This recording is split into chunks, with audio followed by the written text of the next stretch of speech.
Alhamdulillah wa syukrulillah wa la haula wa la quwwata illa billah. Wassalatu wassalamu ala Rasulillah wa ala alihi wa sahbihi wa wala. Rabbi shrah li sadri wa yassir li amri wahlul 'uqdatam min lisani yafqahu qawli. Allahumma faqihna fid din wa 'allimna ta'wil. Allahumma zidna ilman nafi'an wa rizqan thayyiban wa amalan mutaqabbalan. Amma ba'du. Bapak Ibu yang dirahmati Allah, alhamdulillah kita bisa berkumpul lagi di masjid ini dalam rangka menguatkan iman dan Islam kita lagi di muka bumi, di atas ilmu tentunya, di rumah di antara rumah Allah tentunya, dan kita berada di pembelajaran tentang hal yang paling fundamental dalam kehidupan seorang muslim, yaitu tentang akidah, yaitu terkait dengan hal-hal yang bisa memasukkan seorang muslim ke dalam neraka dan kekal di dalamnya, yaitu 3 golongan: orang-orang musyrik, orang munafik, dan orang-orang kafir. Dan kita masih dalam pembahasan tentang kemusyrikan, dan alhamdulillah kemusyrikan besar sudah selesai. Dan pada pertemuan yang lalu kita banjeli, kita selingi dengan pengetahuan di mana Allah, dan hari ini kita sudah tahu Allah itu di mana, Pak? Di mana, Pak? Di atas arsy gitu. Dan Allah tidak butuh dengan arsy, dan Allah tidak pernah lebih kecil daripada arsy, dan Allah di atas semua itu dengan segala macam kekuasaannya, keagungannya, kebesarannya.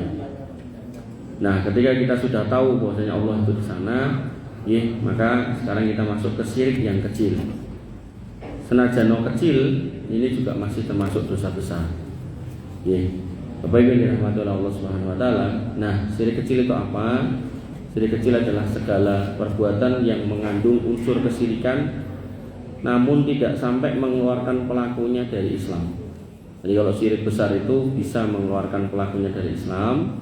Misal kayak orang yang mengaku tahu yang gaib alias jadi dukun, itu dia bisa dihukumi murtad, kafir.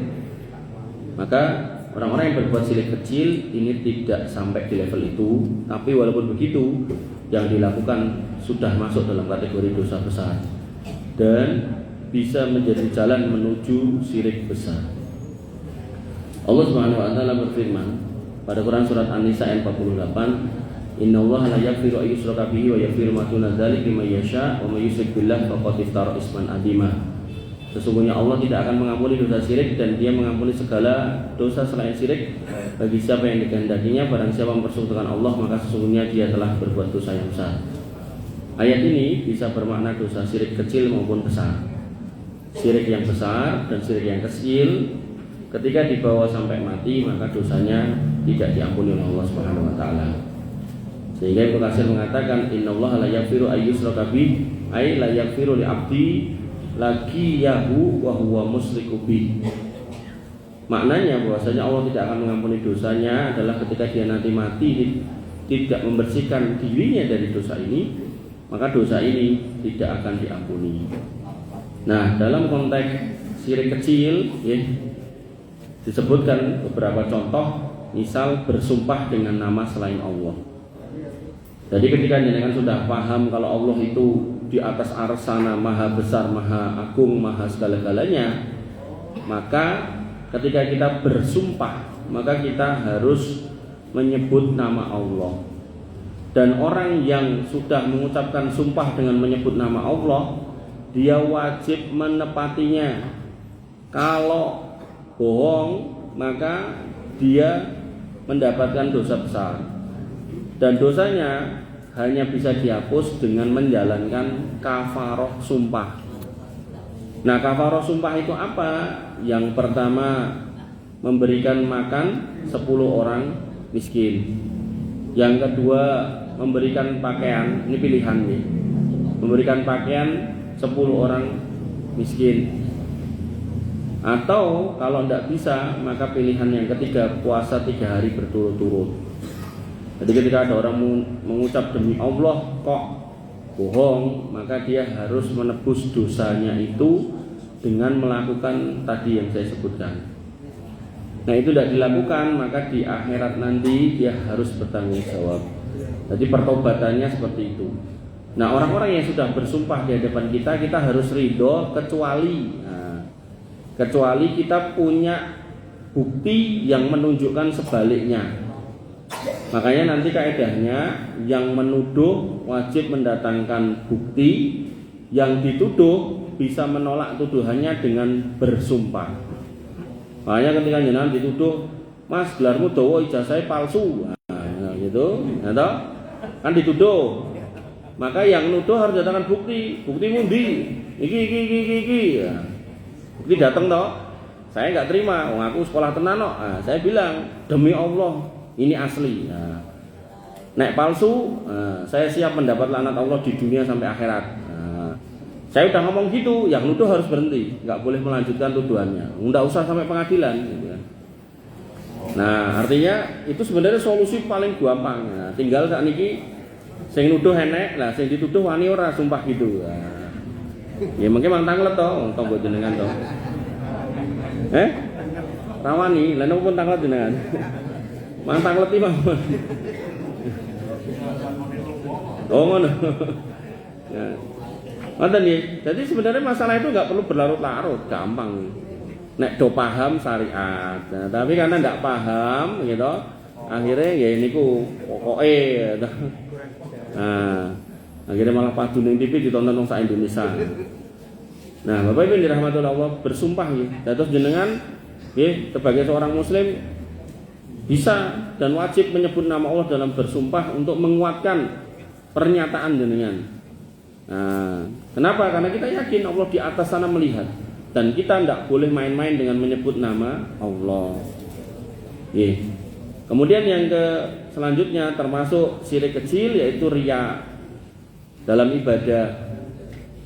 Nah, cuman bedanya nanti nek syirik besar itu menghapus semua ibadah. Artinya kalau ada orang kok jadi dukun, maka semua ibadahnya itu hilang nilainya, nggak ada. Tapi kalau syirik kecil, dia meriakkan sholatnya, maka yang hilang pahala sholatnya. Dia meriakkan sodakohnya, yang hilang pahala sodakohnya. Dia meriakkan kurbannya, yang hilang pahala kurbannya. Bapak Ibu yang dirahmati oleh Allah Subhanahu Wa Taala, termasuk syirik kecil juga, jimat, raja, cincin, apa istilahnya, sing ben ketok rada ganteng ngoten niku lho, susuk-susuk ngoten niku. Nah, susuk jujul niku.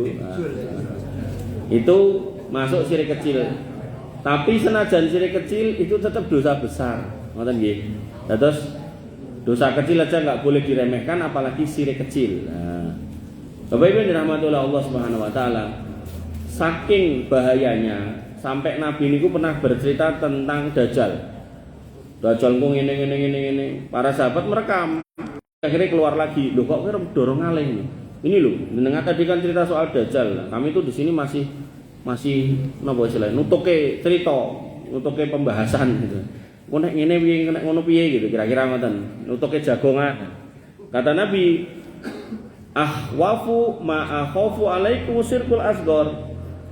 Ketahuilah, jane sing tak wedeni dan paling tak wedeni kedadian ning kowe iku ora Dajjal. Kalau Dajjal datang, aku masih ada, tak bela kalian. Nanti dalam riwayat yang lain kayak gitu. Tak lindungi, tak jaga kalian. Tapi nek aku ndak ada, kata Nabi, pelindungmu adalah Allah. Kamu mintalah perlindungan kepada Allah. Nah, kemudian Nabi melanjutkan, tapi sing tak wedeni malah kedadian ning kowe kabeh dan bisa berpotensi terjadi di kamu semua, melebihi takut saya kepada kejadian kamu ketemu Dajjal adalah adanya syirik kecil. Nah, kemudian para sahabat bertanya, wa masyirkul asghar ya Rasulullah, syirik kecil itu apa? Qala, kata Nabi, ar-riya. Riya. Nah, Ibnu Rajab Al-Hambali rahimahullah beliau berkata, ar-riya huwa ayya'mal al-'abdu ibadatan yuridu biha ghaira wajhillah. Riya itu adalah satu kondisi di mana orang itu beribadah yang dia tuju itu bukan Allah, tapi orang lain. Makanya kenapa kemarin saya bahaskan di mana Allah, biar jenengan itu ketika sujud, jenengan itu jangan gagas kiri kanan, tidak usah. Yang jenengan gagas itu, yang jenengan harus pahami, jenengan itu sujud kepada Allah yang di atas arsy sana. Mau di depan jenengan itu presiden, mau di depan jenengan itu profesor atau jenderal, tidak peduli gitu. Tidak perlu ada pencitraan. Tidak berguna sanjungan manusia atas ibadah yang kita lakukan. Yang justru akan bermanfaat adalah ketika Allah yang memperhatikan. Makanya pada pertemuan yang lalu, kalau tidak salah saya sudah pernah sampaikan, Jibril itu pernah datang dalam bentuk manusia bertanya 5 hal. Yang pertama, apa itu Islam, apa itu iman, apa itu ihsan, kemudian kapan kiamat, dan apa cirinya. Terkait Islam, Nabi menjawab rukun Islam. Terkait iman, Nabi menjawab rukun iman. Seorang muslim harus beriman, seorang beriman ya harus menjalankan rukun Islam. Nah, kemudian yang ketiga yaitu ihsan. Satu keadaan di mana seorang muslim itu selalu termotivasi untuk berbuat baik dengan definisi anta'budallah ka'annaka tarahu fa illam takun tarahu fa innahu yaraka. Yaitu kamu sebagai manusia itu dalam berbuat baik, beramal sholih, beribadah, membantu tetangga, berbakti sama orang tua, belajar, bekerja, maka semua kamu lakukan dalam bingkai pemahaman kalau kamu lihat Allah. Nek enggak kelihatan, maka yakinlah Allah itu melihat kamu. Nah, orang-orang yang punya rasa di hatinya seperti ini, maka itulah orang-orang yang berbuat ihsan, orangnya disebut muhsinin. Maka dia akan senantiasa berbuat baik tanpa pamrih, dia akan senantiasa beribadah tanpa pamer. Dia enggak peduli kalau di masjid dia harus datang duluan, kemudian akhirnya dia harus adzan, dan akhirnya nunggu orang nggak ada yang datang, dia pun harus qomat juga sendirian. Terus sebagai imam sekaligus makmum dia nggak ada masalah gitu. Kenapa? Karena dia paham Allah di atas arsana memperhatikan. Tapi nek yang dituju manusia begitu datang dek renek wong wayah adzan, yuk pilih mulih gitu kan. Wong sing digoleki alemane wong gitu kan. Ngoten. Maka Bapak Ibu yang dirahmati oleh Allah Subhanahu wa taala, seorang muslim harus ihsan itu tadi. Apapun yang jenengan mau lakukan, motivasinya tadi ketika jenengan mampu menghayati nek jenengan ada Allah di atas arsana, maka jenengan harus cara pemain bola niku all out gitu. Total. Kalau mau sedekah ya total. Kalau mau sholat ya yang khusyuk. Kalau mau haji umroh niku ya rukun syaratnya dipenuhi. Kalau mau kurban niku ya ora usah nanggung-nanggung ya. Mau kurban sapi dadak tekok rega wedhus pira. 2,5 juta ya sapi puju 500 lah gitu. Akhirnya entuke pedet gitu. Nah sapi larang kok gitu. Ya artinya kalau memang jenengan misal punya kemampuan di sini patungan aja nganggo rumus ngono lah. Wong siji 6 juta, ya monggo 6 ping 7 petang loro gede banget sapine monggo. Jangan kemudian pakai pokoknya rego wedhus piro tambah 500. Itu enggak kurang ihsan, kurang muhsin. Kurang total dalam beribadah. Nah, tapi nek enake ya mung kuwi Mas, ya monggo enggak apa-apa. Nah, jenengan harus cek syaratnya, poel apa belum kan gitu. Alhamdulillah saya udah dapat sampel sapi poel. Nah, nanti pas kurban kita buka. Nah, poel itu kayak gimana? Artinya sapi jenengan selama ini udah poel apa belum? Karena syarat wajibnya itu, kalau enggak poel ya enggak sah kurban jenengan. Jangan-jangan udah tahun-tahun enggak poel gitu kan. Nah, maka Bapak Ibu yang dirahmati oleh Allah Subhanahu wa taala, pentingnya ihsan dalam beribadah niku niku. Artinya kalau kemudian enggak tahu poel mana yang enggak mana, nek angger larang gitu kan insyaallah niku genah poel niku. Nah, kemudian berikutnya Allah Subhanahu wa taala berfirman pada Quran surat Luqman. Dan ini sebenarnya juga maknanya bisa syirik besar ya. Tapi tidak apa-apa. Bahwasanya Pak Luqman ini sebagai seorang tokoh yang sebenarnya pada zamannya itu tidak terlalu banyak orang yang memperhatikan. Ada yang mengatakan beliau itu tukang jahit, ada yang mengatakan beliau itu tukang kayu, ada yang mengatakan beliau itu buruh kasar gitu kan. Maka apapun itu yang jelas beliau bukan presiden gitu kan. Dan beliau juga orang yang ngapunten berkulit hitam Afrika, sehingga pada zaman itu lumrahnya itu malah dianggap kayak budak. Tapi pengajaran beliau itu justru ditulis di dalam Al-Quran sebagai sebaik-baik pelajaran bapak kepada anak. Dan ini di parenting Islam manapun, ini mesti selalu tokohnya Luqman Al-Hakim, tidak ada yang lain. Dan ketika nama seseorang itu disebut sebagai nama surat, berarti orangnya itu orang baik. Tapi kalau disebut di Quran namanya itu bisa bermakna baik, bisa bermakna jelek. Tapi nek sudah jadi nama surat itu pasti orang baik. Nah, Bapak Ibu yang dirahmati oleh Allah Subhanahu wa taala, Allah mengabadikan wa idz qala Luqman libnihi, dan ingatlah ketika Luqman berkata kepada anaknya, wa huwa ya'ituhu, dan dia pada waktu itu mendidiknya, ngajari anaknya, ya bunayya, hai anakku. Bunayya itu panggilan paling baik dalam kalimat bahasa Arab. Ele cah ganteng ngoten. Atau nek wong wedok ewo lawu napa. Ya bunayya la tusyrik billah. Jangan pernah kamu berbuat syirik kepada Allah. Inna syirka la dzulmun adi. Yang namanya syirik itu dolim yang paling besar. Dan ini harus jenengan wariskan ke putra jenengan, ke putu jenengan, gitu kan. Misal jenengan bawa putra jenengan, putru jenengan, gitu kan, ke Alkit, gitu kan. Orang do rebutan napa nika? Telepong kebu, gitu kan. Wah, putu jenengan yo meh melu dicegah, ora usah. Kaya ngono go rebutan. Mending tak tukokke donat. Sak pira njalukmu, tenang wae, ora usah kaya ngono. Lah kenapa to, Mbah? Nah, inna syirka la dzulmun adzim. Sampaikan. Karena kesyirikan itu dosa yang sangat besar. Biar teringat. Biar nanti kalau jenengan meninggal sebagai mbahnya, dia sebagai cucu akan mengenang warisan terindah dari mbahnya, yaitu jenengan, yaitu pendidikan ala Luqman Al-Hakim, yaitu akidah yang lurus. Nek jenengan tinggali omah ten Sumber, paling kok ya mung iso crita mbahku mbiyen ngekeki omah ning tak dol kan ngoten. Gitu. Tapi kalau ilmu enggak, dia akan bercerita kemanapun, bahkan ke anaknya, ke cucunya. Aku dulu punya mbah soleh, suka diajak jalan-jalan, lihat kebu, ngasih makan kangkung, terus pada rebutan letong kebu. Mbah saya enggak boleh karena itu katanya syirik. Oh, bagus, itu pendidikan luar biasa. Nggih. Atau kemudian nggih enten orang buat sajen ten perapatan gitu kan. Nah, jenengan nembe melampah kali putun jenengan mandek gitu kan. Ada apa, Mbah? Ini loh, kita ambil bunga ini loh. Buat apa, Mbah? Dikelumpukke, dibuang ning tempat sampah. Lah ngopo, Mbah? Lah ngregeti dalan gitu. Nah, itu kok ditaruh di situ ngopo, Mbah? Inna syirka la dzulmun adzim. Ngoten.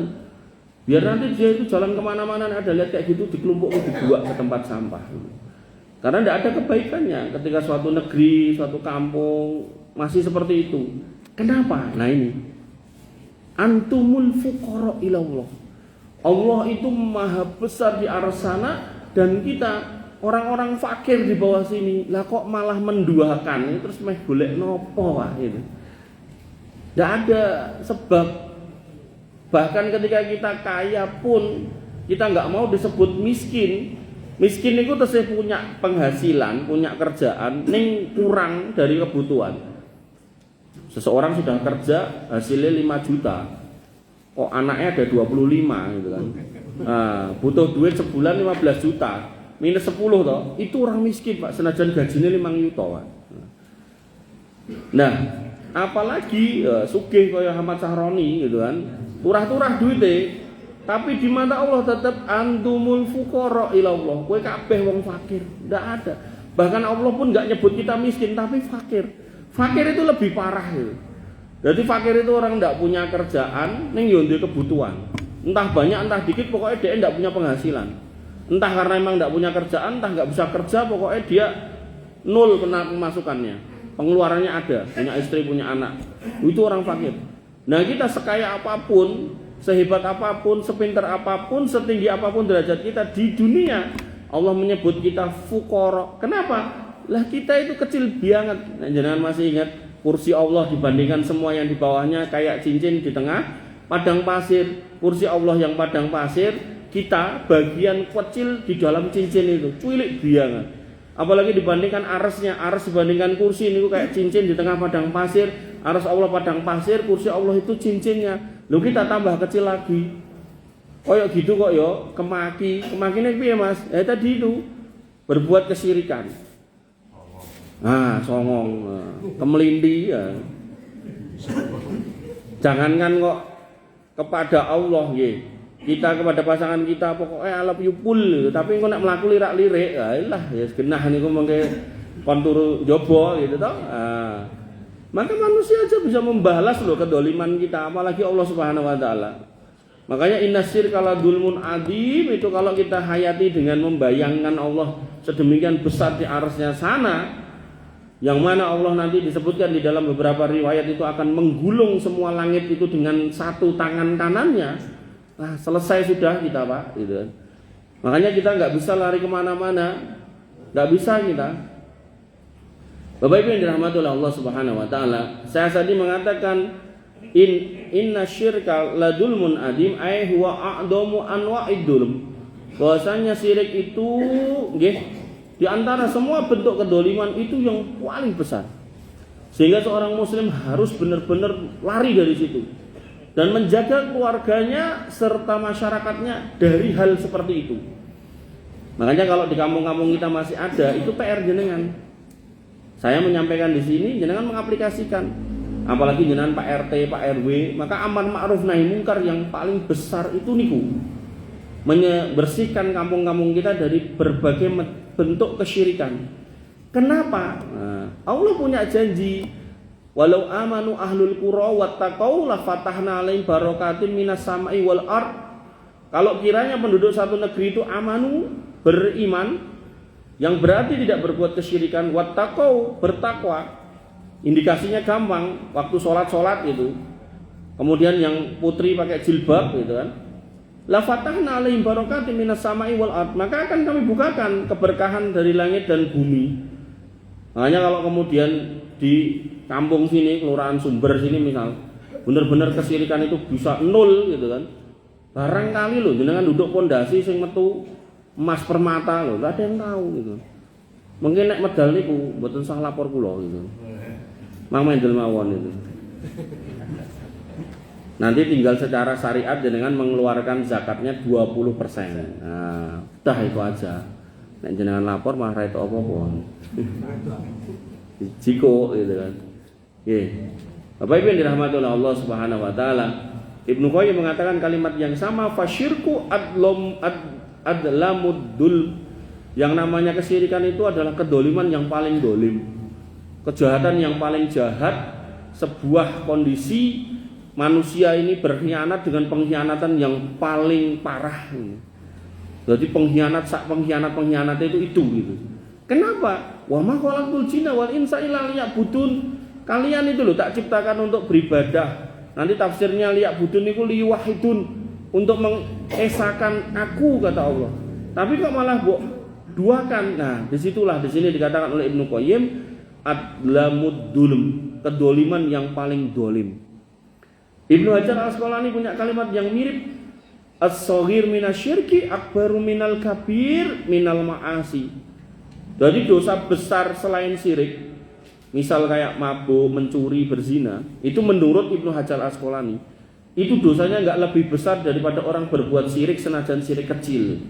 Tapi nggih jangan kemudian dicandai, nek nu timbang aku zina mending aku ngene, timbang aku riyak mending aku ngene ngono, enggak nggih. Ini cuman penggambaran ulama bagaimana kemudian mereka itu tahu kedudukan besar kecilnya sebuah dosa. Dan dari situ mereka kemudian berhati-hati dalam hidup.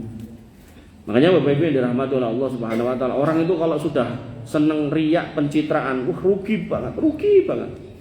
Bahkan mungkin saya pernah sampaikan di sini ada 3 orang, Pak, yang amalnya ini bukan amal orang biasa, tapi karena riak malah tidak dapat apa-apa. Yang mana orang 3 ini akan didatangkan pertama nanti di hari kiamat. Pertanyaan pertama yang akan ditanyakan adalah soal umur, harta, kemudian badan kita, fisik kita. Kemudian amal yang pertama nanti akan ditanyakan tentang sholat. Tapi orang yang pertama nanti akan ditanya, itu yang pertama mujahid, Orang yang perang di medan perang, membela agama, membela negara dan seterusnya gitu kan. Ditanya, dikasih gambaran, lo kamu dulu hidup kayak gini lo. Oh nggih bener itu saya dulu. Pakai baju loreng, baret merah, ngoyak-ngoyak OPM, betul itu dulu. Terus apa yang terjadi sama kamu? Saya mati membela masyarakat saya, negeri saya dari para pemberontak itu gitu kan. Bener kayak gitu, bener itu. Nah, dijawab bohong. Kamu melakukan itu mau pengen disebut pahlawan, akhirnya dimasukkan ke neraka. Didatangkan orang yang kedua, ini juga bukan orang yang mudah, yang tadi juga nggak mudah, udah di nopo niku. Kopassus itu juga susah kok latihannya gitu. Maka didatangkan orang yang kedua, seorang alim, pengajar agama, alor ngidul ngetan ngulon ceramah gitu kan. Dilalah yo korek sisan, bacaan agama, bacaan Qur'annya bagus. Ditunjukkan dulu hidupnya di dunia, kamu dulu kayak gini. Oh iya betul itu saya itu. Ceramah itu. Seminggu 2 kali saya ke Sumber misalnya ngoten. Berarti kan sanes kula. Nek kula 2 minggu sekali gitu. Sanes kula. Terus habis itu apa yang kamu lakukan? Oh, semua ilmu yang saya dapat saya gunakan untuk ceramah. Semua bacaan Quran saya gunakan untuk memimpin sholat dan sak piturute saya ajarkan orang ngaji dengan baik. Kadabta, kamu dusta. Kamu ceramah ben disebut ustad, kiai, gus. Saniki enten sebutan mulai mama Gufron gitu. Mama, buya gitu kan. Itu tujuanmu. Dan kamu ngaji juga biar disebut korek, biar orang tahu bacaanmu bagus gitu. Akhirnya dimasukkan ke neraka. Padahal Pak, jadi korek niku nggih susah.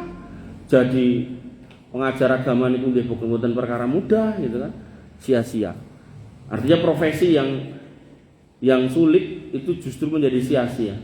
Nah, yang ketiga, niki yo susah yo aneh. Didatangkan orang kaya, ditunjukkan hidupnya dulu di dunia. Kamu dulu gini-gini, iya itu betul saya. Apa yang kamu lakukan dengan hartamu? Wah, saya berderma, saya infak.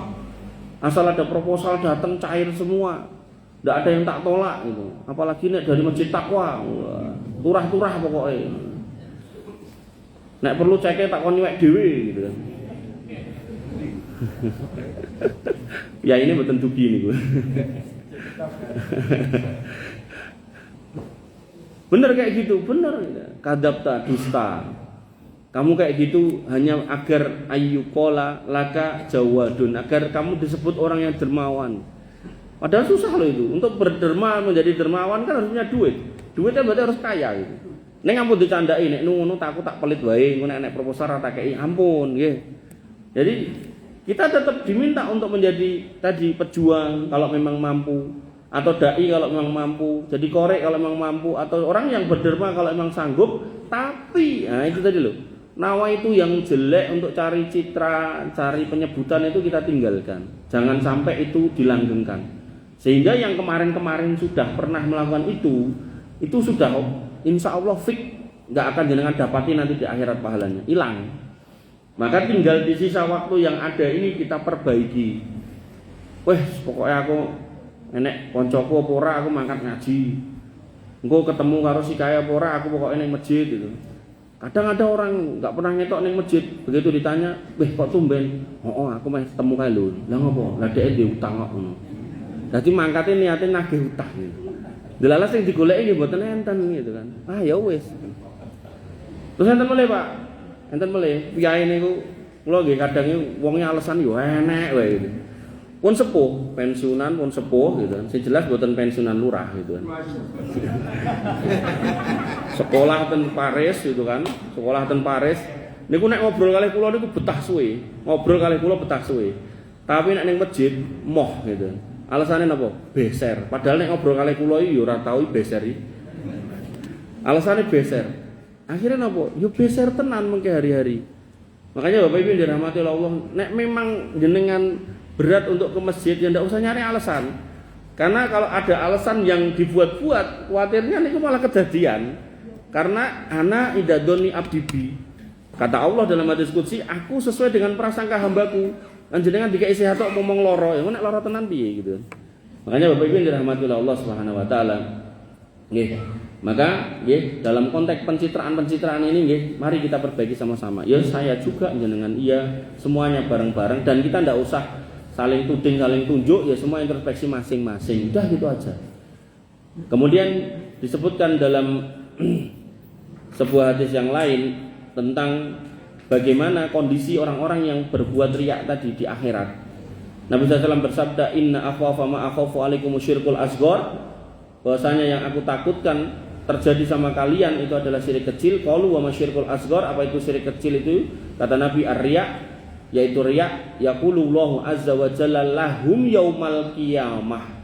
Nanti di hari kiamat orang-orang yang suka berbuat riya itu akan dikatakan kepada mereka oleh Allah Subhanahu wa taala, idzazan nas bi a'malihim, ketika orang-orang itu akan dibalas dengan amalnya. Maka mereka pas mau didumi itu, mau didumi ganjaran, misal ganjaran ini gitu, nyonti ganjaran ini kepada orang-orang yang beramal gitu kan. Nah, sampailah di orang yang riya itu, di riya amalnya waktu di dunia. Kata Allah, idhabu ilal ladzina kuntum turauna fid dunya. Kowe ora enek balasan iki. Golek ana wong sing biyen mbok riyai itu lho, sing kowe pengen mendapatkan pujian darinya, carien. Fanduru hal tajidu indahum jazaa, jaluo balasan kepadanya. Saged mboten? Mboten. Karena nanti sudah tidak ada dekengan manapun yang bisa membantu di sana. Makanya Bapak Ibu yang dirahmati oleh Allah Subhanahu wa taala, nggih, orang yang beriman harus paham benar bahwasanya di sebelahnya Sidratul Muntaha ada Jannatul Ma'wa, itu yang jenengan tuju di langit 7 sana, di langit yang ke-7. Maka untuk ke sana salah satu sebabnya yang paling vital, jangan pernah berbuat syirik yang besar dan juga syirik yang kecil.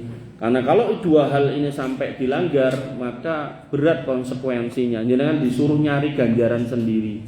Nek sekarang gitu misal jenengan masuk rumah seseorang kaya gitu kan, terus ngapunten niki kula mboten saged ndaweke teh Mang Jamel piyambak ten wingking gitu. Gawe dhewe gitu. Tapi di akhirat ketika Allah mengatakan seperti itu bukan benar-benar jenengan bisa mendapatkan pahala dari orang lain. Justru itu sebuah ejekan, sebuah hinaan, di mana orang ketika sudah digitukan, sedangkan dia berharap kasih sayang rahmat Allah dengan diberi pahala, maka Allah tidak mau kasih, maka itu sebuah kesedihan yang luar biasa. Karena itu tidak ada obatnya kalau sudah di sana. Makanya Bapak Ibu yang dirahmati oleh Allah, Imam Al-Munawi mengatakan ar-riya'u yuhbitul amal alladhi yuqarinahu kama anna syirkal akbar yuhbitu jami'al a'mal. Bahwasanya syirik kecil riya itu membatalkan amal yang dia riyakan. Sebagaimana amal banyak itu dia batalkan semuanya oleh syirik yang besar.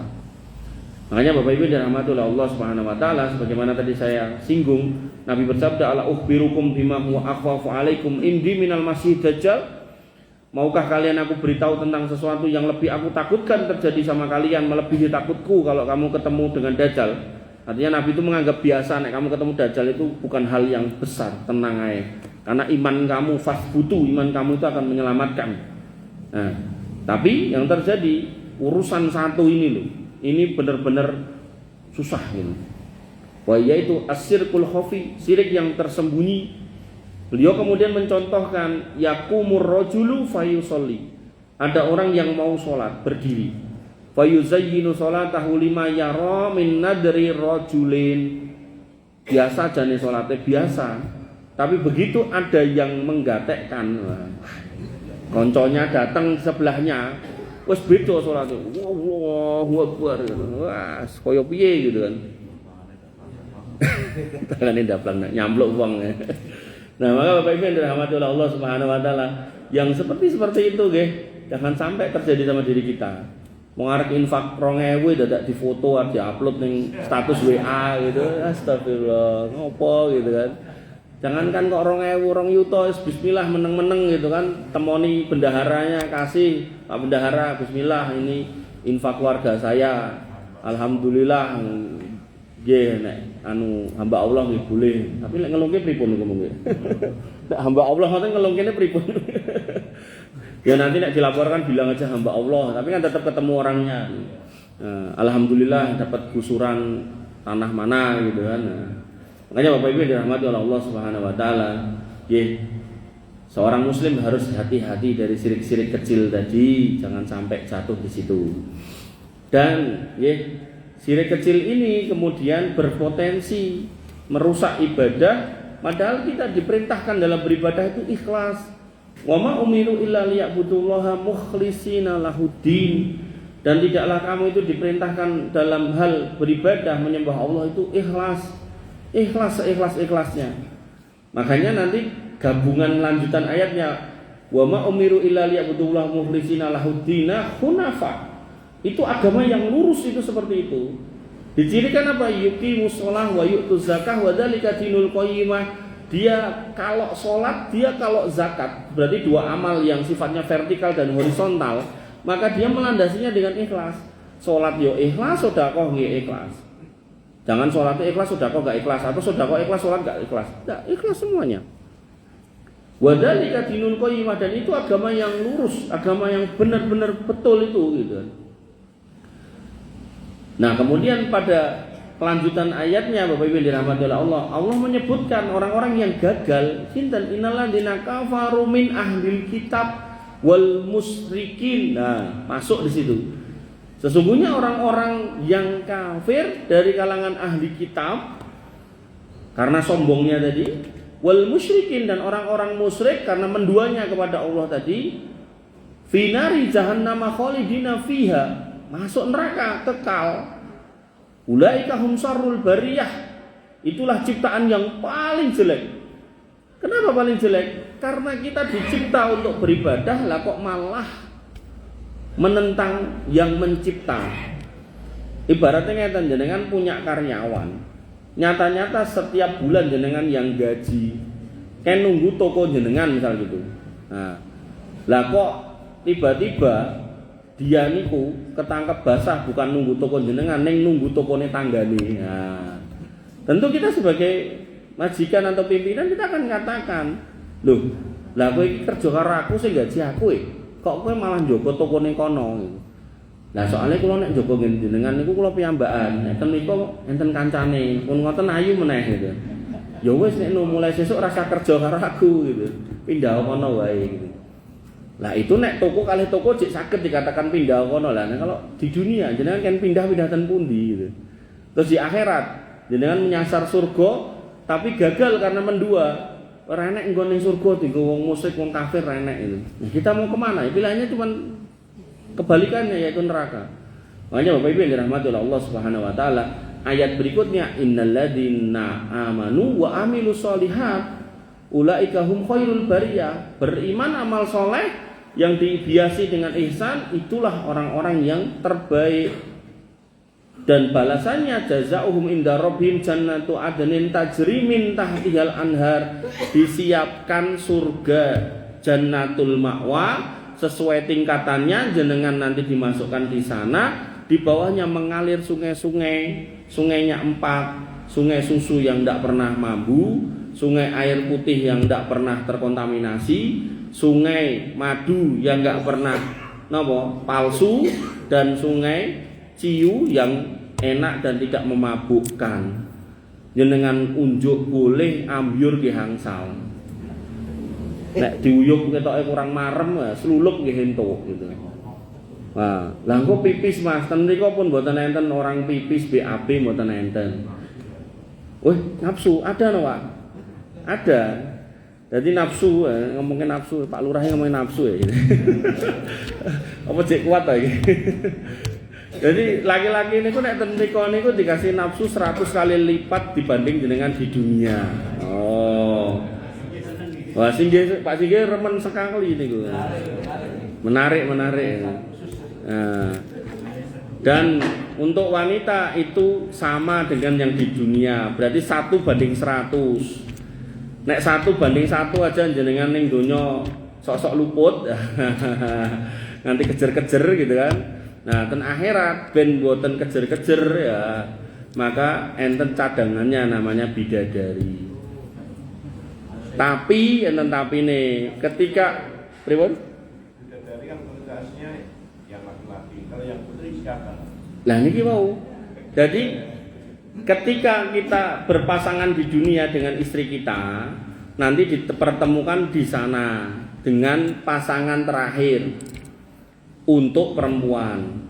Nek seorang laki-laki menikah, istrinya meninggal, menikah lagi, meninggal lagi, maka dipertemukan dengan semua istrinya. Tapi nek perempuan dipertemukan dengan pasangan terakhir. Kenapa?